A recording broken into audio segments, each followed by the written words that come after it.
into Garbage Time Fantasy Football tonight. It is me and Ryan going over Week 10 of the NFL and recapping it. How are you doing tonight, Ryan? Good. All right, guys. If you like what you hear on Garbage Time Fantasy Football, make sure to like and subscribe to the show here on YouTube. You can also listen to us in audio formats on Apple, Amazon, Iheartradio, Tunein. We're also live on Twitch and Twitter, and you can leave us voicemails at www.garbagetimeft.com. You can reach us on Instagram at Garbage Time Fantasy Football and on Twitter at Garbage_TimeFF. And Ryan, there's a certain player playing tonight, right? His name is Miles Sanders, correct? That is the guy. Kind of a hasn't done much tonight so far. His internet is going in and out. Just his internet. Not much at all. You seem to be one of the internet broadband seem to be kind of dipping in. So I'll say the 4 things that you need to win Miles Sanders card. Leave you are part of the fan, and then leave a star on and do you use.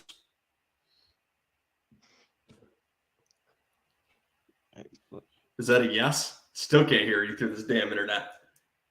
All right, I should be good now. Should be good. All right, let's do it.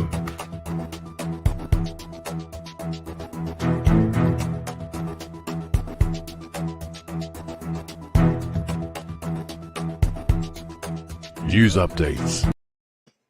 You should be good, but we'll see you still glitching. First little bit of news that we have tonight is Zach Ertz is expected to miss the entire season. So what is your thoughts on Zach Ertz potentially missing season, and how are fantasy owners going to adjust that own this tight end in this spot? Yeah, I mean, that's definitely a tough blow for fantasy managers. Top 5 tight end. I think he might even been top 3 so far this season. So obviously a big blow there. Mm-hmm. I mean, if you have Zach Ertz, I mean, maybe you're rocking another streamable tight end, depending on what your bench is like. I'm not sure, but if not, then you probably gotta look at either Trey McBride, Foster, Moreau, maybe. Yeah, it kind of seems like a pretty decent option. Probably looking at one of those two guys if you don't happen to have another startable tight end on your roster.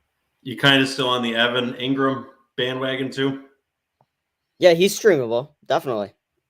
Okay. Cooper Kupp is expected to miss multiple weeks. Who is going to step in for the Rams to remedy this situation for them, and where are the fantasy points going to go? I mean, logically, you'd think Allen Robinson, but I also Matt Stafford's more likely to throw to some other random white guy on the. What's that one guy's name? I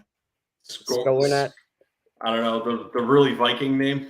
Yeah, I almost expect him to just become the new Cooper Kupp, man. I don't know. Honestly, I think Skrolinek, or however you say his name, is someone you should observe in that offense. But the real beneficiary there might be the tight end position there for the Rams. I mean, Higbee could be in for some targets with Kupp out of the way. They're going to have to get some points somewhere, and he could be a little bit prolific in that standpoint. Van Jefferson could be beneficial from that standpoint, and he seems like someone that's always kind of come up in fantasy football circles but never really produced that much. And obviously it should go to the outside to the guy they brought in last season, but not appearing that way. Yeah, not really. The Rams, I mean, outside of Cooper Kupp, it was very hard having a Rams player this season. So big hit for Cooper Kupp owners. He was probably hands down your wide receiver 1. You probably took him really early, or if you were lucky and kept him, but that's definitely a big blow. Let's go back to the Cardinals here for a second. In JJ's notes here, you mentioned that Trey McBride did play fully in his role, and they did draft him this year. Do you have any interest in McBride?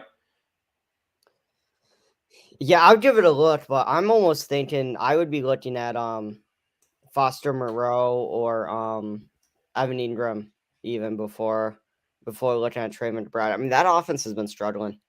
Okay. The Cardinals also made another questionable move today. They ended up cutting Benjamin, who did end up starting for James Conner just for a few weeks there. So a few questions here. James Conner to the moon. Do we scoop up Ito Benjamin depending on where he lands? What's your thoughts on this running back situation and these two running backs' futures? I think I'm done. If I have Benjamin, I'm dumping him. I don't think I'm looking to pick him up. I don't foresee him getting re-signed someplace else and having much of a fantasy impact for the rest of the season, honestly. Definitely boost James Conner's value, and for dynasty formats, it'll be interesting to see what Ingram has if they start to work him in at all. PJ Walker has a high ankle sprain and is out for Week 11. Baker Mayfield has been announced a starter. What does this do for the wide receiving core of the Panthers going forward? Do you like any of these young guys? DJ Moore, the LSU star on the other side? I mean, yeah, I would still probably start DJ Moore, but I don't. Those three guys they got there: PJ Walker, Baker Mayfield, Sam Darnold. You're pretty much getting the same, the same quality of play, in my opinion. Any other thoughts on the wide receivers for the Panthers? No. So you don't like the slight emergence there of Terrence Marshall? No, not till I see more. Okay. Jerry Jeudy had a very bad injury. It appeared. Of course he did. Another one. He ended up being carted off the field. It was an ankle injury. It is apparently mild. He's day to day. Although JJ also points out here that he withered in pain forever over this injury. Yes, is he potentially the softest wide receiver in the league? It's not good, man. It's not it. It's every season. Every time. Is he falling into that glass category? Yeah, I mean, I'm avoiding Jeudy at this point when it comes to drafts, unless you're getting him at a steal. I'm out. From a fantasy football standpoint, are we worried about him going into the future? I mean, yeah. I mean, you're probably worried about him before now. Just with what that level of offense is. Like, what's he right now? It can't be that good. No, absolutely not. He's definitely out of the top three wide receivers, and there's nothing more than a flex, I think, up to this point. Wide receiver 41 right now. Yeah, he's right on that cusp, and has been a huge disappointment for fantasy football this year. Cortland Sutton's the guy to have in that wide receiver group, and he's not overly productive. No one's been super productive in that offense this season. Okay, and last one I wanted to talk about. Fournette had a hip pointer, and Bull says he does not know if he'll be available for Week 12. So this is another player I'm going to ask you about. Is it Rachaad White to the moon? And if he plays well, can he keep that job away from Leonard Fournette? I don't know if it's Rachaad White to the moon. The articles I was reading say that they think Fournette will play, but I definitely think you see a drop in Fournette these upcoming weeks. And if I'm a Fournette owner, I might be trying to sell high while he's still ranked as a top 10 running back. I think he's running back 8 right now. Mm-hmm. So you might get someone that hasn't been paying attention to the news and just go off stats. I might be trying to unload him. You mean like something the ghost of Brown Seymour would do?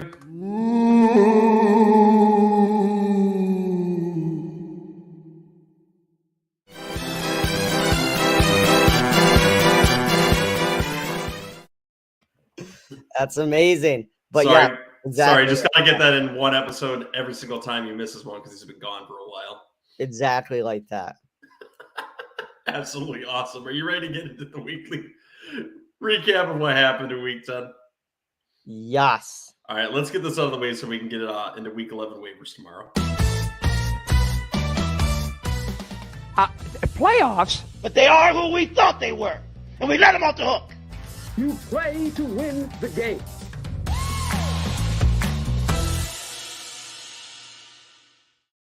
I really enjoy JJ taking the front and writing these notes for me today because some of the little tip hits he puts in here are absolutely hilarious. So thanks again, JJ, for filling in well. I pulled a double today and didn't have time to write this script. So again, similarity is bound to ensue. So first game we'll get to, Ryan, is the Dolphins and the Browns. First question I got for you. Hill was held in check by Miami, but they got the run game going. How high are you on Jeff Wilson rest of season? I definitely think he has value there. Back-to-back decent weeks. I think I would consider him like the RB1 to have in Miami. I still think Mostert will have productive weeks, but I think Jeff Wilson's taking over the main role. Like I said, Mostert still has value, but I would definitely rather have Jeff Wilson, I think. This is something I want to brag about a little bit. I did say this when Jeff Wilson got traded there that he would be the first and second down thumper, True. and it immediately happened. So I'm glad I picked him up. I'm glad he's playing in my running back roster because I was very, very happy to absolutely crush Ron Seymour, who scored second or third highest in our league, and I topped him. Even not with my best lineup. So there you go, Ron. That's what you get for talking shit for a few weeks, and now the ghost has returned. Second question I've got for you, Ryan. Kareem Hunt's futility tour continues. 6 carries on 9 yards, 1 catch for 10 yards. Are you dropping him at this point? Or potentially trading him to the Nick Chubb owner? I'd be definitely trying to trade him to the Nick Chubb owner first. I think in your league, that's probably the only person in the league that would consider of him having any value. Because obviously, if Nick Chubb gets injured in any way, Kareem Hunt's value skyrockets. So definitely try to trade him to the Nick Chubb owner first. I mean, you're not going to get much, but try to get something out of it. Especially if you're one of these guys that just got hit by the big injuries. This is something in fantasy football we call a fantasy football landmine. This is a guy that you'll potentially drop and someone will pick up based on name, and they will sit and take up a spot on their bench when they could potentially be picking up a more valuable player like a Donovan Peoples-Jones. So 9 targets, 5 for 90 yards. And let me also preface, Deshaun Watson is going to be coming back in week 13. This is the time to pay attention to this player. And this is something that fantasy analysts were talking about earlier in the season as a potential breakout star when Deshaun Watson got back. But he's playing very good for fantasy football just the last few weeks. So over the next 2 weeks, I believe they have a bye coming up. And in week 13, what are your thoughts on Donovan Peoples-Jones this upcoming week and when he gets with Deshaun Watson in week 13? Yeah, so I like him. In one of my leads, got hit by the injury bug pretty bad in my wide receiver core. I had Randall Moore go down. Mike Williams has been out. Michael Thomas is never going to play a game again over his toe. So I got Peoples-Jones on waivers. I was pretty high on him.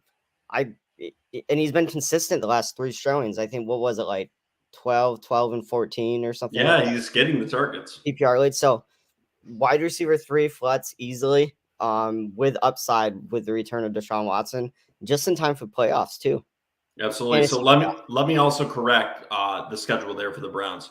This upcoming week, they play the Bills and then the Bucks, and then they're off to play the Texans. So that's when you will see him come back. So Bills and Bucks will be tough games, but they got to throw to somebody.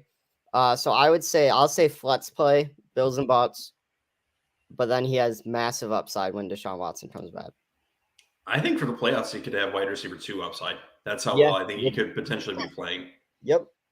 It's hard to know what Deshaun Watson's going to look like when he comes back, but if we get the Deshaun Watson that played 2 years ago, then I think if we get half of that, Donovan Peoples-Jones could be definitely a piece in your offense that can help you win your league. He should definitely be a priority on your waivers this week, although there's a lot of players that will be. We'll get into that, though, when we talk about the waiver show. Put it this way, if you have Eno Benjamin or Kareem Hunt on your team, drop them for Donovan Peoples-Jones. Yep. It's kind of interesting in this game that there's actually some pieces that you could potentially drop for better pieces at different positions, too. So let's talk about JJ's favorite game this past weekend, not for the reason that they lost, but because he's seeing the emergence of what looks like a future Pro Bowl quarterback in Justin Fields between the Bears and Lions. Can we talk about for a second how bad I feel for Justin? Like, what more does the guy have to do to win a game? Like, the rest of the team let him down. Justin Fields, MVP of the game. The rest of the team screwed him over. But let's say this, though. In the long term, this is going to pay out for him because, yes, they're losing games now, but this is going to put them in better position for next year when they were absolutely not going to do anything this year. So, yes, you have a terrible defense. The offense seems to be piecing things together in a very run-heavy style, which will be beneficial for him next year because they can bring players in next year with all the salary cap space that they have Mhm. and style that offense in that fashion with more talented players. With that, let's get to the first question we have, which, of course, JJ had to mention as a Justin Fields question. Justin Fields finishes as the quarterback 1 on the week again. Could he finish as the QB1 this year and pass Allen and Mahomes? Of course. I don't think he finishes as the QB1. All right, top 5. I'll say for sure. He has some defenses coming up, man. He's got Jets, Green Bay, Philadelphia, and Buffalo. Some pretty tough defenses. So he has some, but so I'm gonna say no on the QB1. And I mean, probably could have been QB1 if you take away that rough first 4 or 5 weeks of the season. So I'm gonna say no on QB1, but I'll say top 5 for sure. I will say, though, that matchup against the Jets, he still might be sneaky good because we couldn't stop Josh Allen on the ground. We allow quarterbacks to rush, and that's his specialty. He could be very good in that game, regardless of how good that defense is. And I think he will perform pretty admirable in most of those games. But I think by end of year, we'll see him as a top 5 quarterback for fantasy football. Next question. This is another Bears-related question. Cole Kmet has busted onto the scene, now tight end 7, and only trails Travis Kelce in touchdown receptions for tight ends. Where do you rank him for rest of the season, Ryan? All right. Well, I just want JJ's getting a little fraudy because in the lead I'm looking at, he's tight end 10. But nonetheless, he's had 2 huge weeks, back-to-back 20-point games. Has broken into the top 10. There's no reason why you can't expect him to stay there. I think Sleeper's still being a little disrespectful, still like projecting him at under 10 points. But yeah, top 10 for sure. I don't know about top 5, but definitely top 10. Definitely being very consistent over the last few weeks, which is all you need from the tight end position if you didn't pick any of the top 2 this year. Exactly. Yep. All right. What do we do with Swift? 6 carries for 6 yards and a goal line score. First, I want to say thank you to all managers that rejected my trade offers that I tried to send to get Swift. So thank you all for rejecting me. You're welcome. Definitely tough for owners that were like banking on a breakout season. I think he's still banged up. I don't know if he's fully recovered yet. It's a hard spot because you can't drop him. His value's in the toilet as far as trades go. Mm-hmm. So like you don't want to trade him because you're not going to get the value. I think you have to hang tight, but I would be looking at different options. Like he might be sitting on the bench if you have better options until you start to see some better play out of him. That's awful to say because we just saw early in the season what he could do and how talented he really is. It'll be really interesting to see if he can get healthy by the end of the year. And let me just get this little tidbit in there as well. JJ also says, I can catch for 7 yards on 7 touches. Really? So it's really nice to kind of have him as a part of this episode straight up with these notes. This is surprising to you guys as well. Oh, did he mean that he would rush for 7 yards on 7 touches? JJ said he could. Dude, fall forward. JJ says it can be better for fantasy football than DeAndre Swift is being currently. So what do you think? What do you think about Williams there going forward? I mean, I think he's probably RB2 flats, right? He's absolutely going to be an RB2 going forward because listen, DeAndre Swift isn't healthy, and I think he's going to continue to get the majority of the work until he is. And nothing is telling us right now that he is healthy. So that's the role they're going to continue to take. And they won a game with him last week playing that role. So look forward to continue, I think, this upcoming week. Totally agree. Seahawks versus Bucks. What a game in Germany. You know what? Damn, man, we need to get a home team over there. That was freaking awesome. Yeah. Can we just stop doing London games and just go to Germany? For every one of those games. Why try to do it there when we got that whole culture going down there? Germany was committed, and I loved watching that game. Loved every minute of it. All right, let's drop these homerism questions your way. Yeah, I know you're just going to be you're going to be just seething with all my answers. So I fucking hate all these questions. Anyway, let's get into it. Is Tom Brady back after a multi-game touchdown performance? And do the Bucs seem to be turning things around? So Tom Brady is finally he had a brutal start to the season. Like 11 points, 9 points, 14 points, like awful. He's finally inching back into QB1 range. He's at QB 13 right now. Listen, I haven't even made a take yet. No, I just have to play that because I Are can't. you just getting ready for what my take is going to be? Go ahead. So he's inching in QB1 range. I think he finishes as a QB1, so he'll be in that top 12. I'm going to say probably top 10. You know, he has a game against Cleveland. Then he has got the Saints, which is definitely a defense that can be had. Still has Arizona, Carolina, and Atlanta at the end of the season. So he might be a sneaky one for the playoffs when he's got that 3-game stretch of, and the Bucs aren't going to be in a spot where they're going to clinch the playoffs, and he's going to be able to rest those last 2 games. You know what I mean? I suppose I can't disagree with you. He looked. But the key All is right. that team has to stay healthy because we saw what happens if Chris Godwin or Mike Evans is banged up.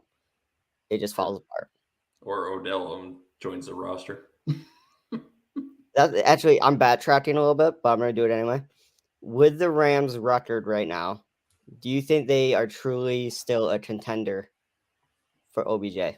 No, there's no way he's going to join their roster. He's going to want to join a playoff team, and they're Totally going to miss agree. the playoffs. 100%. I think they're out of the running.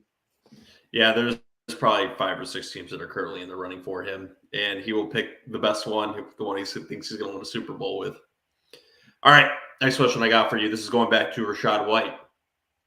To go with that, finally, that the Bucs got a running game, and Rachaad White rushed for over 100 yards. What is his outlook for the rest of the season with Fournette banged up, Ryan?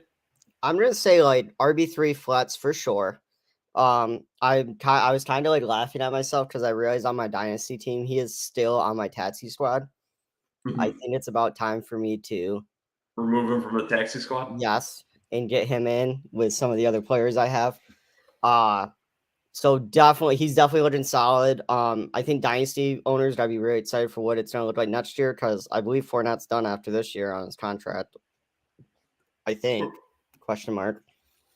Yeah, really. But yeah, I would say RB3 flats for sure. If Fournette looks like he's going to be out for any significant period of time, I think he jumps right into RB2 range. All right. Ken Walker was obviously bottled up in that game too. So JJ's question here is, will he get more passing work in the future? So obviously the Buccaneers have a good defense. I mean, everyone knows that. I think so. Last week, he had a season high of 4 receptions, and then in week 10, he doubled it at 8 receptions. So obviously, a good sign that if they can't get the run game going, they're going to do the passing work. So I think it's a good sign. You could definitely see him get more of the passing work. So we'll move on to the Bills and Vikings next. This game might have been the game of the year. I just wanted to get your initial thoughts on that insane 2 minutes. Okay. And what you thought about it. I loved all. This is going to be hypocritical, a Patriots fan talking about refereeing, but the Bills got a lot of favors there. All right. There's some offsides happening. There were some holds on Hawkinson. That Gabe Davis catch definitely wasn't catch. Should at least be reviewed with 30 seconds left. But nonetheless, that was, you know what? I'm glad all that happened because it made like one of the most insane finishes to a game ever. Josh Allen fumbling it on the half-yard line for the Vikings touchdown. Loved it. That was fantastic. Justin Jefferson did Justin Jefferson things. Dalvin Cook saved his day with like, what was it, a 61-yard touchdown run, I think. Yeah, right to the house. I was getting scared there. They're using a lot of Alexander Madison in that game. Yeah. Dude, I was nervous for a little bit. Devin Singletary actually had a big game. I'm not relying on that on a weekly basis. Just way too much inconsistencies there. I mean, that was probably his only multi-touchdown game of the season. It might have even, like, how many touchdowns has he even gotten this season? Probably most of them in that game. Right, that's what I'm saying. Like, so Yeah, he hadn't had a touchdown all season till that game. Incredible. So I'm still off the Devin Singletary train. He's ranked as RB 24. So I mean, a flex play maybe, but I'm not loving it. And Ryan, can we just have a moment of silence for all the debaters that said Stephon Diggs was better than Justin Jefferson? Yes. Thank All you. right, I'm good. Absolutely incredible performance from Justin Jefferson. It's one of the best athletic catches I think I've ever seen in an NFL game. The ball just melted to his hand. It was just incredible watching him. It was incredible. I will say, I was getting nervous because the dude had a touchdown drought for a while. 2 touchdowns week 1, and then just wasn't getting the touchdowns. I mean, obviously, he's still putting up crazy points, but then back-to-back weeks of a touchdown. So that's always a good sign for fantasy managers. But yeah, dude's a freak. Number 3 wide receiver right now. Yeah, and just makes Kirk Cousins look good. JJ in these notes also says Justin Jefferson is incredible, just like himself. That is for Adam, JJ's favorite fanboy. Next game, Broncos versus Titans. This is one that shouldn't have even showed up on Red Zone at all. I am so effing tired of talking about the Broncos this year. Can we just relegate them out of the league? I think the NFL was overconfident on how Russell Wilson would do with how many primetime games have they had? It's 5, 6. And it's awful. It's terrible.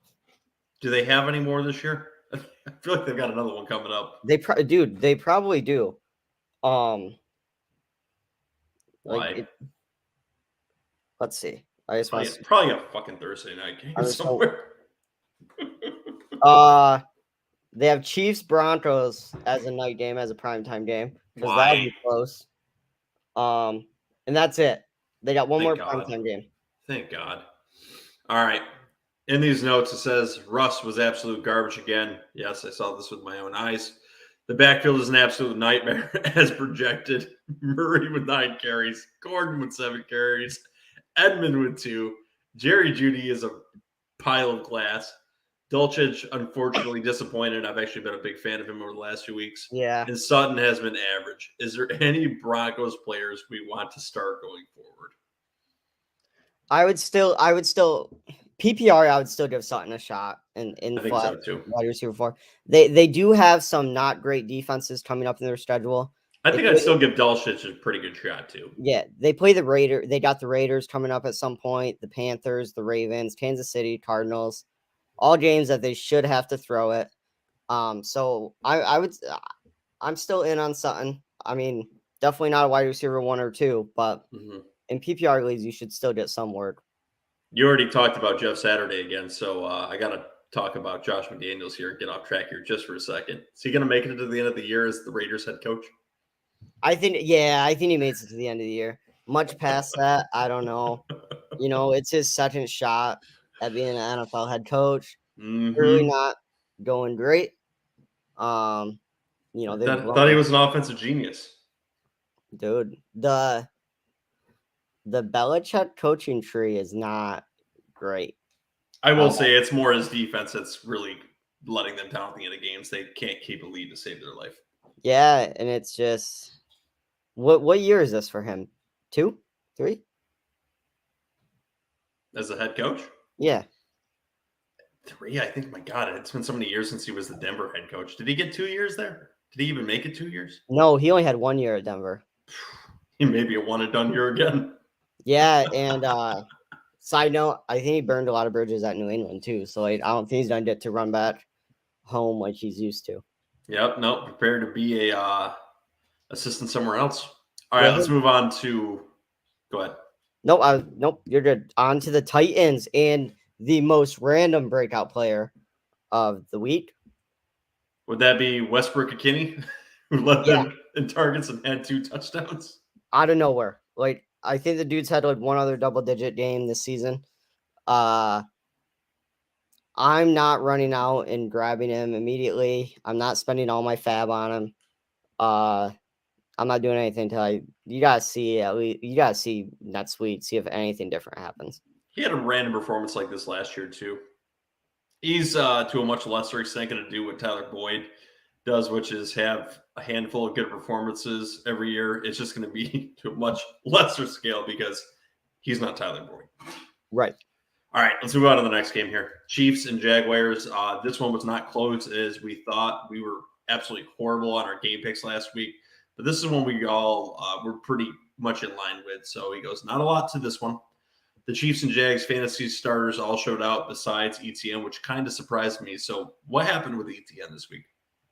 I think it just turned into, I think it was a game strip kind of thing. The Chiefs were just piling the points on, so they had to throw it, which obviously you saw with Zay Jones, 10 targets. Mm-hmm. Christian Kirk had a good game. So I think it was just a victim of game stripped against the Chiefs, which we see a lot. Would you try to trade for him low now that he's on a bye week? That's intriguing. I'd give it a shot. You also mentioned Zay Jones there. He had 10 targets in this game. Do you like him rest of the season in the starting lineups? Maybe. Like, again, I know I keep saying it a lot, but maybe a flats.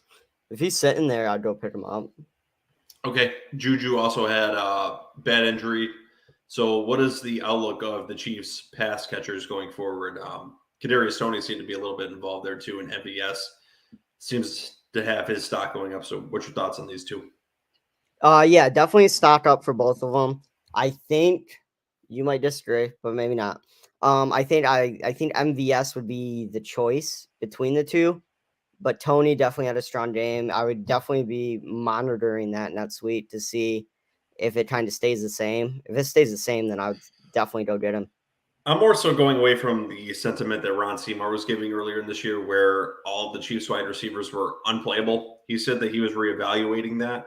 I think we're completely, it's absolutely getting spread out more, and they're starting to get back to the wide receiver position here now too. That outlook is now gone, and I think you can put both of these guys easily on your rosters, and I think you can play both of them going forward. Because you're kind of seeing it in, obviously still the top tight end, still has good games, but Travis Kelce is still having those blowout games, still put up 20 points, but I just don't think you're seeing the explosiveness of him that we saw last season, where it was just insanity. Like, they're definitely spreading the ball around more. Did you notice Isaiah Pacheco seemed to be the actual starter in this game too? Yeah, I did. Just 2 weeks after they said he was the starter. CH, if you have him, just let it go. You're not going to do anything for him. Don't try to. It's time. It's time for the CEH funeral. He's no done. One's do He's toast. Yep. We had in one of our leads, someone put him up on the trade block, and just it's not going to happen, guys. Let it go. No, your best hope is that he gets traded somewhere else and pick up one of the waivers that we were just talking about. Maybe pick up his teammate when you cut him. Listen to our waivers episode later on in the week to find out who you should drop CEH for. And that'll be tomorrow. Yes, sir. All right, Texans and Giants. So we also have to take a moment of silence with the Giants salary cap as Kenny Galladay was benched at halftime for dropping a pass. Thank you. He robbed them. He robbed, who's the bigger robber, Michael Thomas or Kenny Galladay? It's got to be Kenny Galladay. Oh, right? It's Kenny Galladay. At least Michael Thomas at least pretends like he's playing out there. And got a couple touchdowns. Yeah.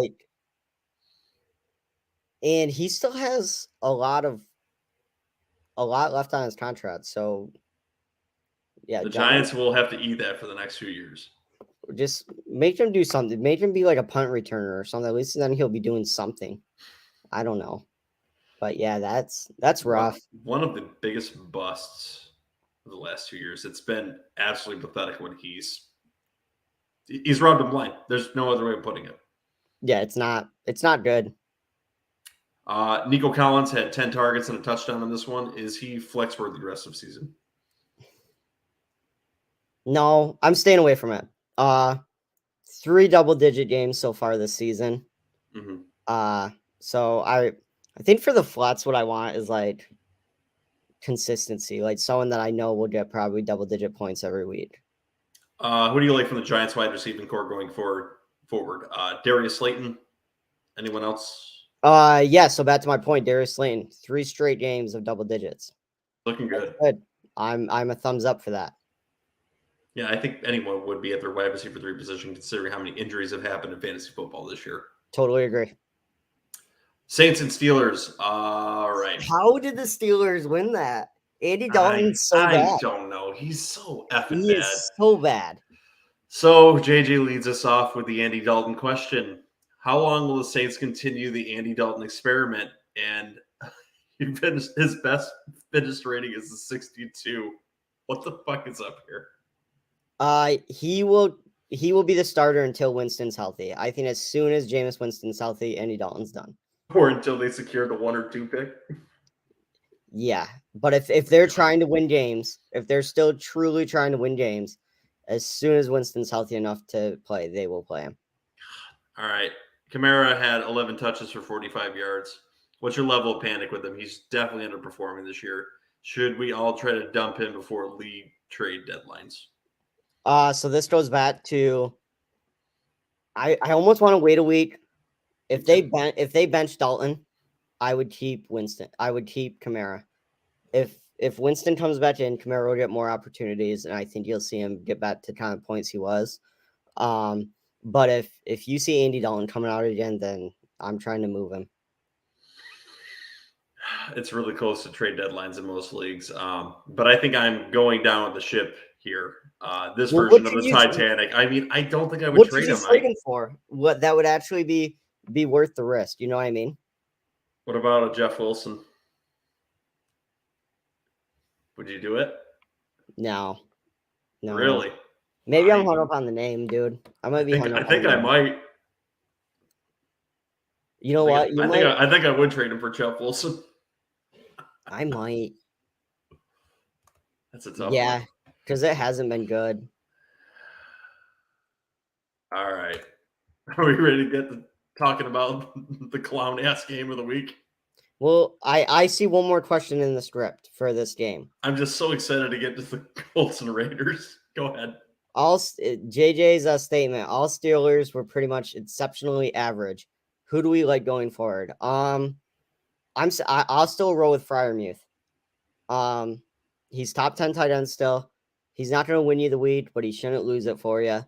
And like we've talked about, if you're not one of those top 2 guys, that's kind of the most you can ask for. God, Najee blows. He's like a running back 3 right now, which sucks to admit. He's so bad. I saw George Pickens maybe just based on his talent, I guess. Oh, God, it's so bad. I'm just so obsessed with Dynasty now. I think of everything in terms of Dynasty, and I got to switch to redraft sometimes because I don't know about George Pickens in redraft. Dynasty, he's going to be insane. Redraft, I don't know. But Freiermuth, I'm still rocking with him. All right, Indianapolis and the Raiders. The intern got the head coaching job. The former high school coach and NFL analyst Jeff Saturday defeats the genius Josh McDaniels. I just love that how all these NFL analysts were complaining that Jeff Saturday got the job with no coaching experience, kind of like how they got analyst positions with no journalism experience. But nonetheless, what a game. My God, the chin was absolutely flipping out about it. Like, I loved it, dude. Jeff, there are 2 things I wanted this week. That was the Bills to lose and Jeff Saturday to win, just because I thought it'd be hilarious. Makes it so much better, doesn't it? You know what's funny is 2 weeks ago on Twitter, he said the Raiders sucked. Yeah, like ultimate flats. Like that's almost as good as Alex Pereira following Israel Adesanya to another sport just to beat him again. It's a UFC reference, but it's so good. So good. Like you can't make these storylines up. That's his ghost. Ron Seymour is ours. All right. Jonathan Taylor appears to be back as a running back 1. Is it going to last for the rest of the season? I don't know.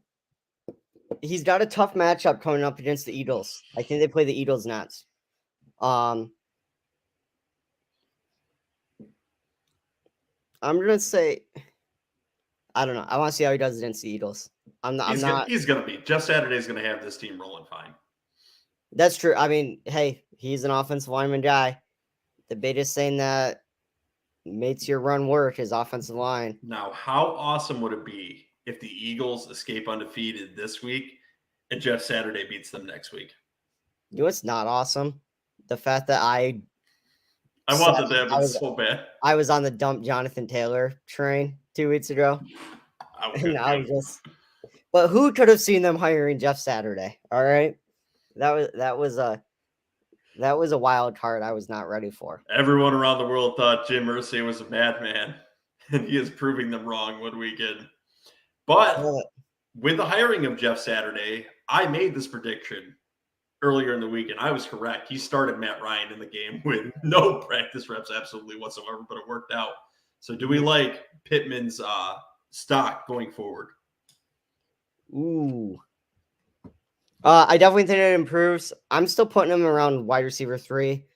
Matt Ryan was still earlier this season a turnover machine, which really hurts the opportunities in the red zone and things like that. Especially against the Eagles next week. Yeah, I mean, his stock improves, but I'm still ranking him wide receiver 3. Okay. I think you can put him in the wide receiver 2 range going forward. Not next week, the week after. Fair enough. All right. Yes, the Raiders absolutely sucked. And as JJ pointed out, Derek Carr is a big crybaby, but he points out that I actually felt bad for him. However, Foster Moreau turned out to have a decent game, 3 for 43 in the score. Do we like him as well as replacement going forward? Yeah. I mean, if you took Waller, you probably missed a lot of those top tight ends. Waller hasn't had a great season anyway, so you may have picked someone else up in that time. But Foster Moreau is a solid. If you're a Zach Ertz owner that just lost your tight end for the season, he would be the one I'd be going out and getting. Absolutely. All right, Cardinals and Rams. With the Cooper Kupp injury, we already talked about this a little bit, but is Allen Robinson going to be okay and the one that helps pick up those targets? Yeah, I think it helps Allen Robinson. Probably wide receiver 3 flats. That's really exciting considering what they're paying him. Oh yeah. Hey, I didn't say it was a good value. But another one robbing their team blind. Yes, but Allen Robinson is on the field and he's catching the balls. Matt Stafford just is not throwing it to him. Nope. Kind of weird. Interesting too. Without Kupp, is a single Rams player besides a wide receiver 3 startable? No. Really? You don't like their tight end? Yeah, they're tight end. All right, that's fair. Okay. Forgot about the tight end position for a minute. All right. For the Cardinals, Rondale Moore is absolutely peppered with targets. And with McCoy in for Murray, is he wide receiver 2 rest of the season? Sure. I'll go with it. He's a PPR monster with either one of them on the field. I wouldn't see why not. I think he could be. Yeah, I'll go with it. All right, let's move on to the Cowboys and Packers. Another absolutely hilarious game to watch the Cowboys choke away a game against a team that has lost. They lost 5 in a row, but that was going for 6. And the fact that it was Mike McCarthy's return game made it even better. So let's talk about the star of the weekend. Christian Watson here scored 3 touchdowns, but what was kind of interesting about him is he was still kind of making rookie mistakes out there, seemed to drop some passes, running some incorrect routes, yet we saw him finally bust onto the scene with 3 touchdowns. So let me ask you this, Ryan. What is Christian Watson's outlook rest of season? Oof. I still don't think you would start him on a weekly basis, like confidently. I think you can. You think so? I do. Like a flex, or are you saying like wide receiver? I mean, as a wide receiver 3, he's definitely boom bust candidate, but that's what you want from a wide receiver 3. And I'll go with it. Sure. I think that they finally unlocked him. So another question I've got for you here, and one that JJ smartly put out here, did Romeo Doubs not being there unlock him? Yeah, definitely helped. 100%. Oh, okay, I'm in the camp of starting Christian Watson going forward. Ryan is look at the matchup. Yes, totally agree.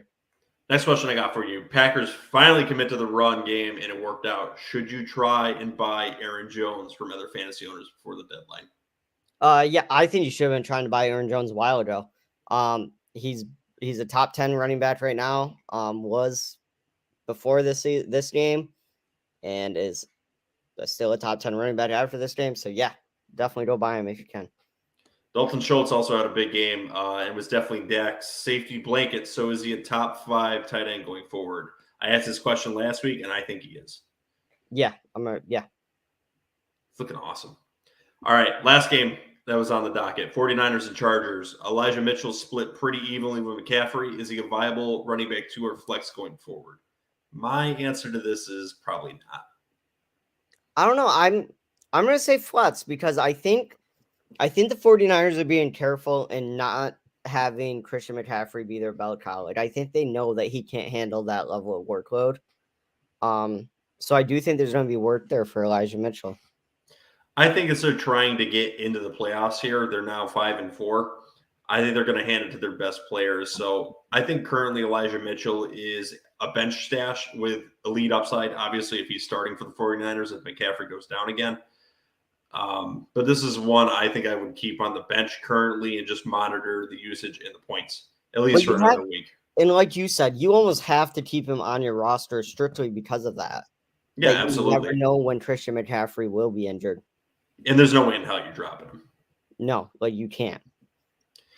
All right, and we had this worry last week, and we brought this up in a YouTube short, and it seemed to fruition. Debo finished with a miserable 2 for 24. So will he rebound going forward, or is he going to end up being a bust on the year? I don't remember what his ADP was, but I feel like he would have to have an insane next couple of weeks not to be considered a bust, right? Because I mean, people are drafting him as what? Probably top 5 wide receiver, top 3. I wouldn't say top 3. He was probably somewhere between that 5 to 7 range. So I mean, where people were drafting him, and right now I think he's like wide receiver 24. Yeah, he's a bust. Yeah, unless he has some insane upcoming weeks, which I don't necessarily see happening. I think he's falling into that bust category, which sucks because I'm a big Debo guy. Justin Herbert is struggling without his top weapons on his team. So here's a very interesting question to round out the show, Ryan. Is he benchable for someone like Geno Smith? Yes. Until he gets his weapons, I would 100% start Geno over Justin Herbert. That's pretty tough. I really think you would have to play Geno over him. Geno's just been consistent all year, and Justin Herbert hasn't shown that consistency with the rib injury and his top weapons currently being out. So now, as disgusting as it is to say, yes, you could probably start Geno Smith over Justin Herbert at least for the next week or two until some of these weapons. Yeah, I mean, when/if Keenan Allen comes back, it becomes a much harder choice. Mm-hmm. But until that happens, yeah, I'm rolling with Geno Smith. Although they do have a very interesting matchup against the Chiefs, which Justin Herbert always seems to get up for. So I don't know if that'll be the case this week. So I think you can. I'm going to backtrack on my answer earlier. No, not at least not this week. I'm not going to. Justin Herbert is the one for this week. Well, you're a little biased. You did a big trade for Justin Herbert. It was in a dynasty league, though. I'm looking at the long-term You got prospects. some skin. You got a little bit of skin in the game. But I will say though, I don't foresee a situation where you start Geno Smith and then Justin Herbert goes off and you're hating yourself. Like, I think it's going to be close. Okay. All right. Now that we have reached the end of the recap episode, quick quiz. Ryan, what do you have to do to win this Miles Sanders Gridiron autographed card? You got to like and subscribe and leave a review. One more thing. And comment that you did that. And are part of the Heckling fandom. Good job, Ryan. It's like a 75 on that test. A 70. That was at least a B minus. C's get degrees, man. That's all you need to do. That's an 80 if I ever saw one. Extra credit. Where can you find us on Instagram and Twitter? At garbage time _ FF. Nope, you've already effed up. Garbage _ time FF. And then Garbage Time Fantasy Football on Instagram. What are the audio formats, Ryan? Spotify, Iheartradio, Apple Podcast. Listen, you're touching me for snoozing during the intros and the That's it. All right, I'll show you how to do it. But Guys, to you be can fair, find it. I'm pretty sure you guys have a script that you read from. Yeah, well, you just got to pull it up in front of you like this so you can read it this quick. Guys, if you want to listen to us, you can do it here on YouTube. Find us on Twitch. You can also listen to us on Twitter. And if you'd rather do it in audio format, so you can do it on Apple, Spotify, Google, Pandora, Amazon, Iheartradio, Tunein, and anywhere else you get your podcast. Also, leave us voice and hate mails at www.garbagetimeff.com. And guys, I swear, when we get these schedules figured out just a little bit better, we will have some apology bets to read. And the worst part about it is I've got one to read and Ryan's got one to read. So I tune do. into a future show. Yeah, Ron beat you in that bet, correct? Do we really think Ron's going to type a bet? I mean, he doesn't show up to shows, so probably not. I think I'm safe. All right, so we do have a question for the heckling fandom before we get out of here, though, too. Logan E says, do I trade Cooper Kupp? That depends on your record and if you want it for the playoffs. I mean, it's a 4 to 6 week injury. And at that point, that puts it up to week 16. Are you going to actually get an effective Cooper Kupp for your fantasy league this year? I mean, and what are you going to get for him? Like, I don't know if someone's going to be willing to sell you very much for a guy that's going to be out 4 to 6 weeks. I mean, if you can get something for him, I think you really have to, especially if you're trying just to get in the playoffs. I would trade Cooper Kupp. I would say, what's the lowest you do? I'd say for like a wide receiver 2, if I'm hunting for it. Would you trade him for a Michael Pittman? No, I would not. He says I can get D-Hop and Zeke. Oh, yeah. Yes. If it's for both of them, hell yeah. Do it. I would do it straight up for D-Hop at this point, just because you're going to need it for the playoffs. But if you can do both, then yeah, send it. Absolutely. Ryan, anything you want to say to the heckling fandom before we get out of here? Not at all, except, I hope the Bills keep losing. It keeps boosting the Patriots up the rankings. And right now we're somehow in the playoff hunt. So yeah, 4th in the AFC East, and I hope that continues. Hey, we might have 3 playoff teams out of the AFC East. That's impressive. AFC East 4. pride. Might have 4. One more thing before we get out of here. Logan E says, thanks, guys. And if you haven't subscribed, Logan, join that heckling fandom and Get that win that Miles Sanders card that we'll be giving out at the end of the fantasy season and be raffling off in Ron's disgusting hat if he ever shows up to another show. On that nasty note, have a good night, guys.